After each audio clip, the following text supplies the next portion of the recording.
Hello, friends, and let's get started. I moved my hand across the bed, hoping to find my wife's warm shoulder to touch, but she was gone. The sheet next to me was cold and flat. I looked at my phone. 3:42 a.m. Lily really wasn't home.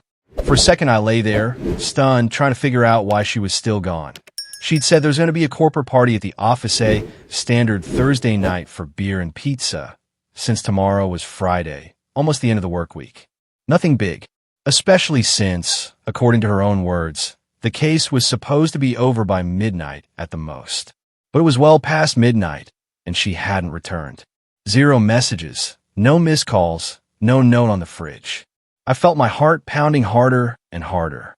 Modern communication methods make it impossible, or rather, very rare, for a loved one to disappear without warning. If someone doesn't make themselves known, it means something has gone wrong. What if she had an accident? The thought flashed so quickly that I felt a burning tingle in my stomach. I fumbled for my phone and immediately dialed her number. It went on, but eventually it went to the answering machine. The screen read, "The caller is unavailable or out of range." A tremendous wave of anxiety came over me. I jumped out of bed and started thrashing around the rooms, as if hoping to find some clue. There was a vase on the living room table with only my keys in it. Mine, not hers. Her keys were obviously with her. The second bag she left with was missing from the coat rack. So she really wasn't coming back. I quickly jumped to the contacts on my phone. Lily usually had parties like this with her friends or someone from the staff. Maybe a friend could tell me where they all were. In a path of panic, I called Macy, my wife's best friend, first, but she didn't pick up. Maybe she's asleep. Then I called Kelsey, the coworker Lily used to go to lunch with. To my relief, she answered, but she sounded very drunk, which made me realize that this corporate event was clearly more than just a quiet evening with a beer. "Kelsey, this is David, Lily's husband," I blurted out. "I'm sorry to bother you. Do you know where Lily is right now?" "Oh, Dave," Kelsey yawned, seemingly out of some half-asleep state. "We left at 11 o'clock. Or was it midnight? Shit, I'm confused about the time. Lily stayed on at the club. I took off. She said, 'Don't wait up for me, Kels. I've got more fun to have.'" A lump rose in my throat. "What club?" She didn't say. "Yeah, something like Red Room. Or, Red something. I'm sorry, I was drunk. I don't know exactly. But we were definitely at some bar on Lincoln Avenue, and then they moved to another neighborhood. The anxiety just got worse. Was this Red Room actually a club? Or was it just the name of a bar? America is full of places with similar names. But if that's what Kelsey heard, it must be real. "Thanks, Kelsey. I'm sorry I woke you up." I mumbled and passed out. Everything inside of me was seething like a storm. Lily wasn't the kind of girl who would just forget about time and lock herself in a club all night without notice. Something had obviously gone wrong. Maybe she lost her phone or had it stolen. But why didn't anyone notify me? I got ready in a matter of minutes. I put on jeans, a fleece jacket, threw my coat on top, and grabbed my car keys. It was snowing outside the window. The road looked slippery, but I couldn't sit at home idly. I felt on the verge of panic attack. So I drove out of our Lincoln Park neighborhood, heading toward West Town, where it looked like that Red Room might be. I turned on my navigator and began searching for establishments with that name.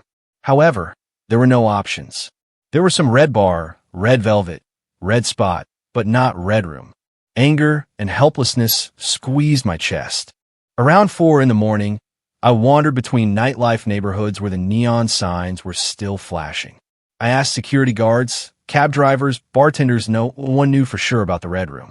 I drove in circles, peering at the silhouettes of storefronts, hoping to spot Lily on her way out of some club. Nothing. Her cell phone wouldn't come to life either. Around 5:30, I stopped the car at a 24-hour diner for coffee. My heart was pounding. I was on edge. Even if I had a chance to find this mysterious location now, it might have already closed. What if Lily was long gone? Or I dread to think with someone? Thoughts pounded in my head. Maybe we should look for her at the hospital? But no, I had no signals that there had been an accident, nor had the police called me. I was hostage to my own fear and lack of information. In the end, I was back home by 6 in the morning, almost unable to feel my toes from the cold, vibrating with fatigue and excitement. I couldn't sleep. I lay down on the living room couch, and fell into an anxious slumber, half asleep. I woke up to the quiet jingling of keys in the hallway. I opened my eyes, squinting against the bright glare of daylight coming in through the window. It was 15 to 9 in the morning. A familiar silhouette appeared in the living room. Lily. She looked exhausted, hair disheveled, makeup smeared, lipstick on her lips that she hadn't put on all night. The dress she'd worn to the corporate party was wrinkled, and her pantyhose were puffed.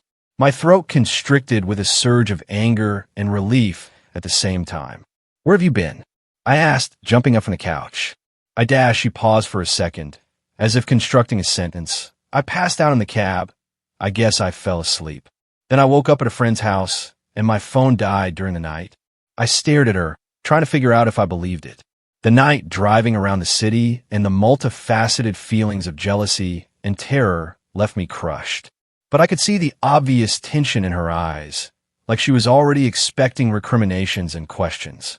"Do you realize how worried I was?" I gritted my teeth. "I called half of your colleagues. No one knew where you were." She tilted her head quietly. "I'm sorry, Dave. I really am. The party got out of hand, and I had too much to drink. I don't really remember who was going where. I just couldn't call you." Her voice sounded steady, though I sensed an underlying coldness. And I also caught the unfamiliar scent of perfume mixed with tobacco smoke. I knew what kind of perfume she usually wore, and this smell was definitely different. Just a friend giving her bottle flashed through my mind. But these little things put up a wall of suspicion, and I couldn't tell if it was paranoia or a real premonition. All I could do was silently turn away and exhale heavily.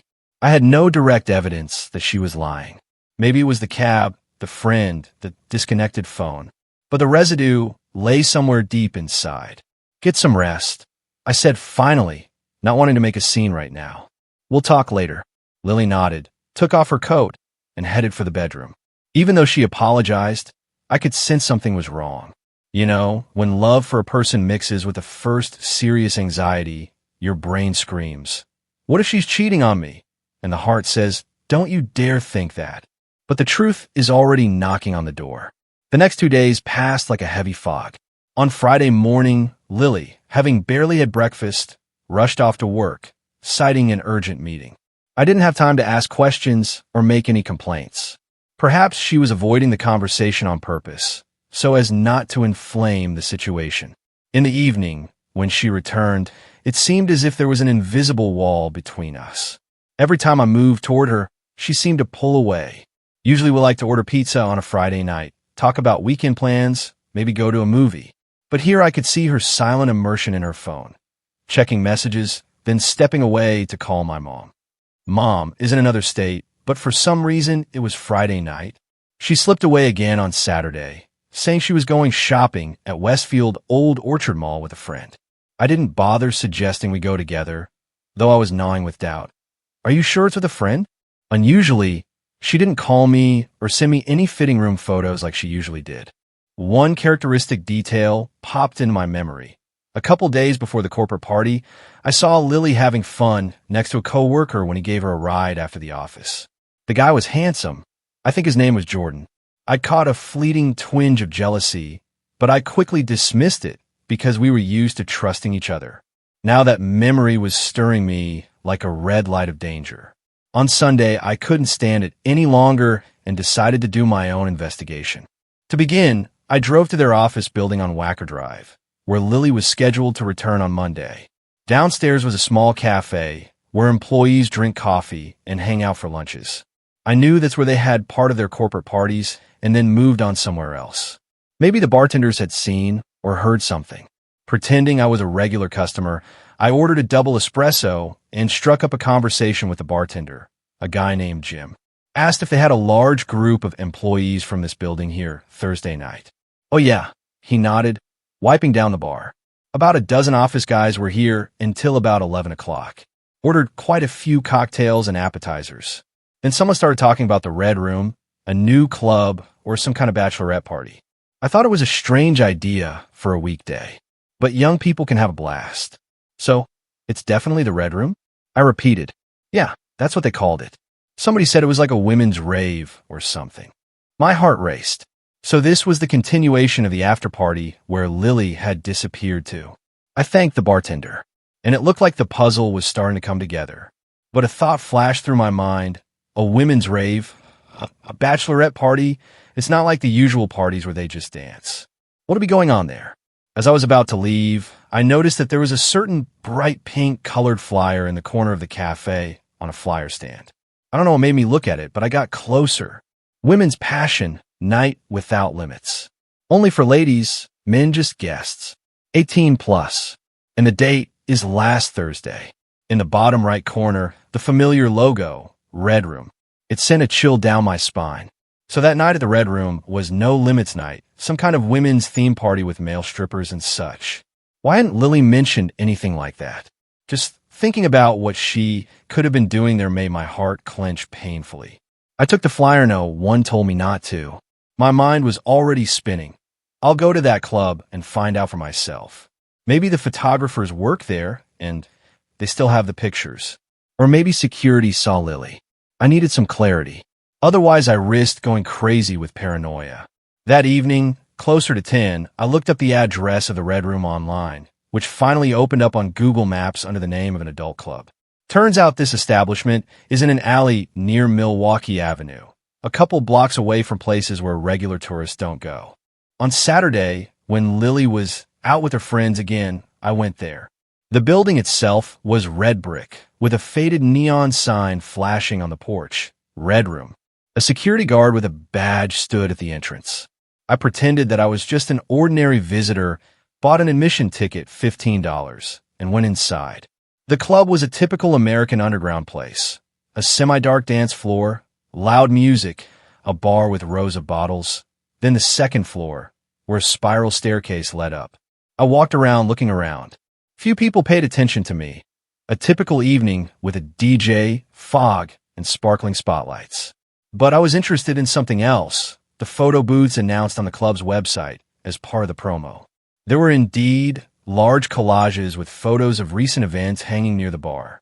I began to study them in the light of the flickering lamps, and suddenly in the second row, I noticed something familiar, a red dress. Maybe I was being paranoid, but the cut and color were very similar to something Lily had worn to a corporate event. I took a closer look, a woman in the shot throwing back her head, laughing with several nearly naked guys, I think they were dancers, next to her. I took a step closer, squinted, and my heart sank into my heels. It really was Lily.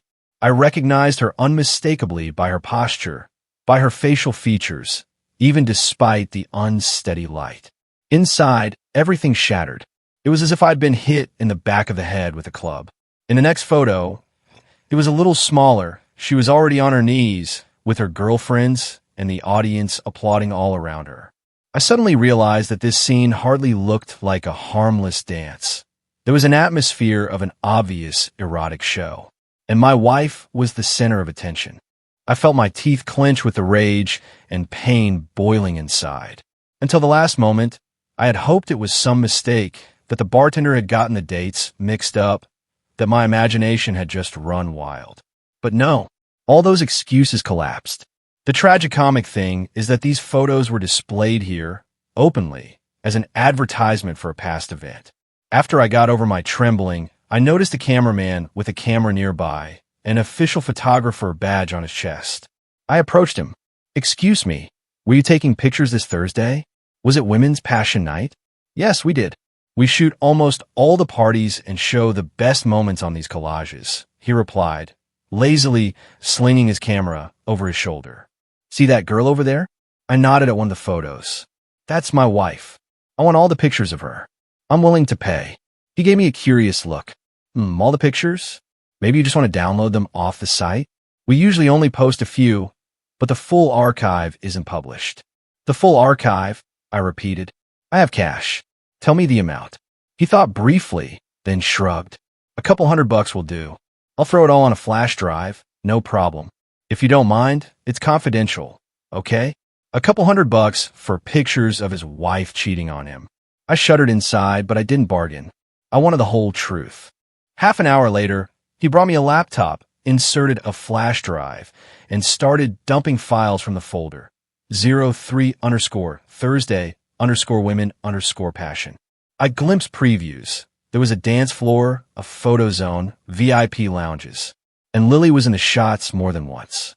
In some of them, there was another man with her, a dark-haired man from her office.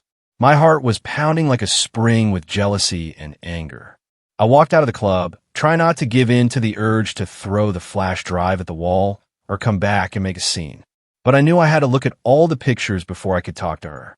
At home, I locked myself in my office, took out my laptop, and inserted the flash drive.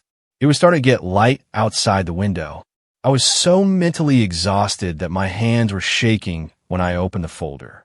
There were a lot of photos, about 200, maybe more. I started leafing through. The first ones show something of a show, with women screaming enthusiastically and half-naked guys dancing and posing for selfies. At the center of many of the shots is Lily, in her black shoes and red dress, which I recognized perfectly. She's smiling broadly, taking pictures with her friends and some men in swaggering poses. Shots of her on her knees with what appeared to be a stripper in a cowboy hat next to her. It all seemed insanely explicit, at least for a woman who has a husband waiting for her at home. But beyond that, it got worse. I saw the same guy from the office, Jordan, standing next to her. The guy was smiling, holding Lily by the waist. They looked like they'd had a lot of alcohol already. And then there was a series of shots from the hallway leading to the VIP area. These shots were blurry, but still recognizable. Lily puts her arm around Jordan's shoulders, he holds her waist, and they walk to the door labeled private. The next picture is of her back. He's whispering something in her ear, and she's giggling. I had the urge to stop, to not look any further, but I kept going. The last pictures were obviously taken from a distance. Perhaps one of the photographers decided to catch the shot. I could hardly make out her face, but the red dress and the silver bracelet on her arm were clearly visible. The door of the VIP room is covered, but one of the photos shows Lily and Jordan literally merging in an embrace. There were no explicit bed scenes in the photo. Obviously, the photographer didn't go in there. But even those shots were enough. Everything inside me broke off, as if someone had pierced my heart with an icy bayonet. It was a direct blow to the chest. There was no doubt. My wife had left the corporate party for a nightclub, found entertainment there, and was clearly spending time with another man outside the doors of the VIP lounge. I tried to find even a small clue that would justify her. But it was exactly what it looked like. She came home as if nothing had happened, told tales about how she almost fainted, fell asleep in the cab, doesn't remember how she got to her friend. And in reality, she was partying at a no-holds-barred night party and had probably gotten it on with Jordan. I caught myself short breath. Clenching my fists, I closed the laptop. Barely able to control myself, I made my way out to the kitchen and poured myself a glass of whiskey, though I usually never drank at this hour. The fiery liquid burned my throat, but it didn't take away the pain. By late afternoon, Lily was back, lively, carrying bags from the mall. She said she was tired of shopping and supposedly ready to make a home-cooked dinner. I sat in the living room, staring at the printed sheet of paper with one of the most eloquent pictures of Lily and Jordan in an embrace. I waited for her appearance like a cornered animal, but ready for a decisive fight. She peeked into the living room. "Dave, hi. How was your day?" I took the picture from the table and held it out without saying a word. She took one look and froze. She cried out with just her lips because there was fear in her throat. Her face turned white in an instant. "What is it?" I asked quietly. "Answer me. Is that you in the picture?" There's no doubt around it. And yet, she closed her eyes for a moment, then nodded, breathing in intermittently. "Dave, I can explain. It's not what you think." "Oh, so I'm thinking wrong?" I snorted loudly. "Here you pose with the dancers, then you cuddle with Jordan, and next you two go into the VIP room. You disappear until 9 o'clock in the morning, and you're telling me you just passed out in a cab?" "Go ahead, explain."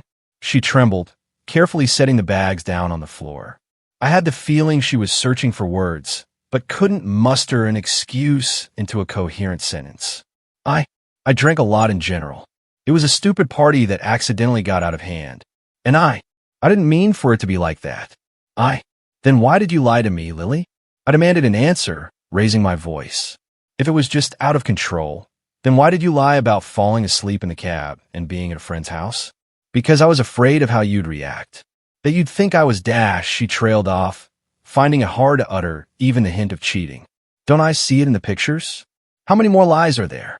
I tossed the photo onto the coffee table, where there was a printout of a few more frames. Here's the two of you. There's your hand on his chest. And the two of you hiding behind the VIP door, which you closed from the inside. She lowered her head, a tear rolling down her cheek. I wanted to scream with resentment too, to be honest. But something froze inside, turning the pain into cold anger. Dave, she whispered finally. You have no idea how confused I was. I've been missing the feeling. I know it sounds mean. I'm an idiot. I'm not making excuses. Yes, I lied. Yes, I didn't spend that night the way a wife should. But I just felt desirable when Jordan started flirting with me. The alcohol, the noise, the bachelorette party. I know there's no apology. God, it was turning me upside down. To hear her say all that was to admit it was true. I squeezed my eyes shut for a moment, trying to block out the rage. So you wanted sensation, I said coldly. And what am I? A habit? A house husband available 24/7? She shook her head in tears. No, I love you. It's just, it all happened spontaneously. I had a bunch of cocktails, and everyone was laughing and laughing. And he was there, and he offered to take me to the VIP, and I didn't resist. Honestly, I don't understand how it got this far. For me, it's already gotten this far.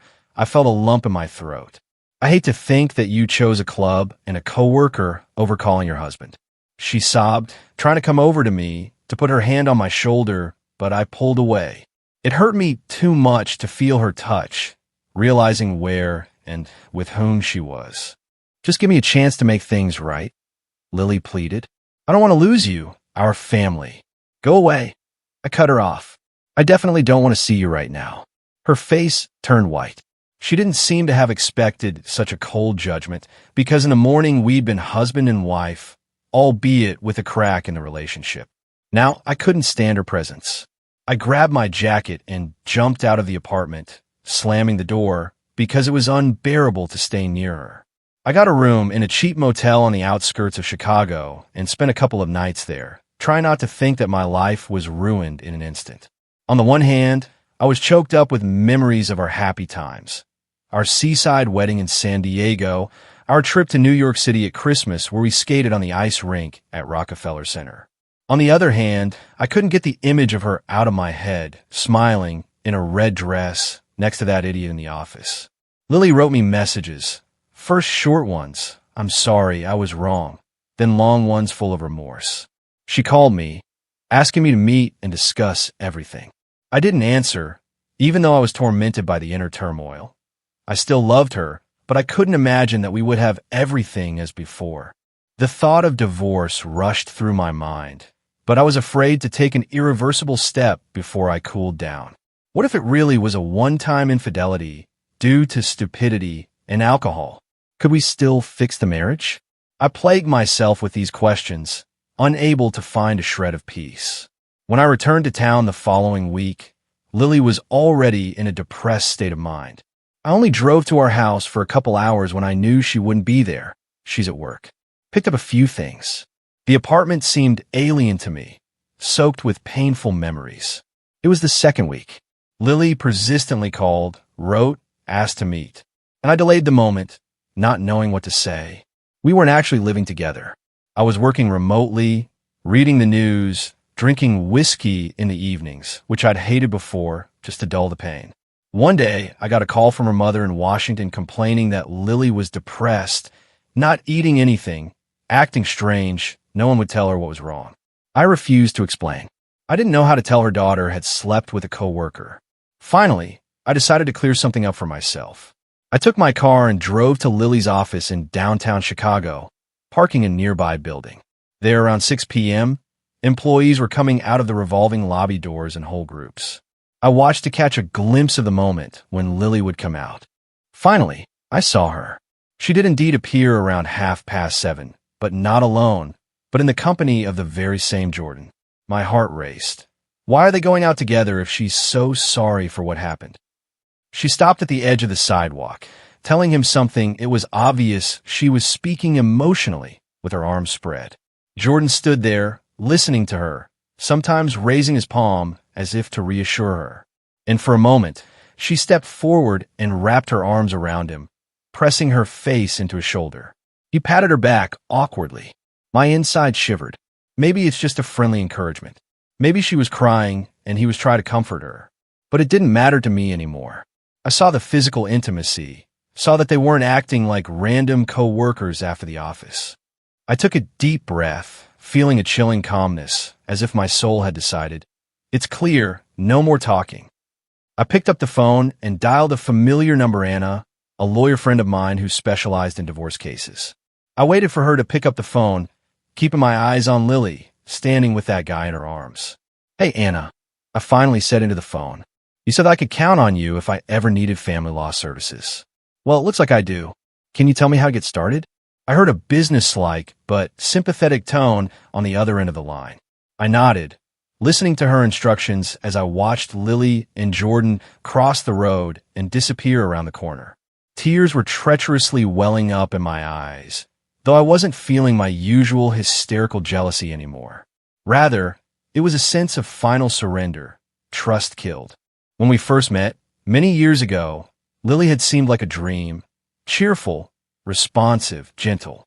But now these photos, the drunken Thursday at the erotic club, her lies, her secrecy, and finally this hugging scene with a co-worker. Everything told me that the way back to the past life was closed. I put my phone on my lap, staring into the rearview mirror. My own eyes were reflected there, tired, faded, slightly reddened. Until a few weeks ago, I couldn't have imagined that my family life could change so drastically. But fate had decreed otherwise.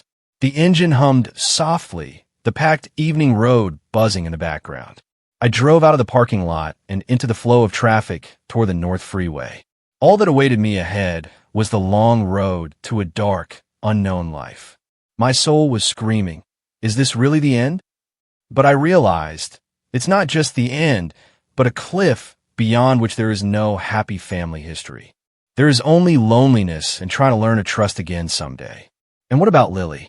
Maybe in time she'll realize what she's lost. Maybe she was unhappy and I didn't even notice. Or maybe she still chose this Jordan because she felt a forgotten sense of passion in him. What difference does it make now? A few stoplights later, I pulled up in front of the White Palace Grill, deciding to grab a coffee. I saw a couple of young people laughing, holding hands. I looked at them and remembered my days with Lily, when we'd fooled around just like that, feeling all the carefree fun of life. I wanted to shrink into a ball and disappear. But I turned up the music, some pop track, playing on the radio to drown out the lump in my throat. The car touched down, and I cut back out onto the busy avenue, drowning in the orange lights of Chicago night. Behind me was all the history that for years had seemed unshakable to me, but had crumbled overnight. In fact, that drunken Thursday night, my confidence that I knew my wife inside and out crumbled. And, maybe things will be easier from here. Because once that confidence is shattered, there's no choice. Inside, I was quietly taking like a sip of bitter medicine.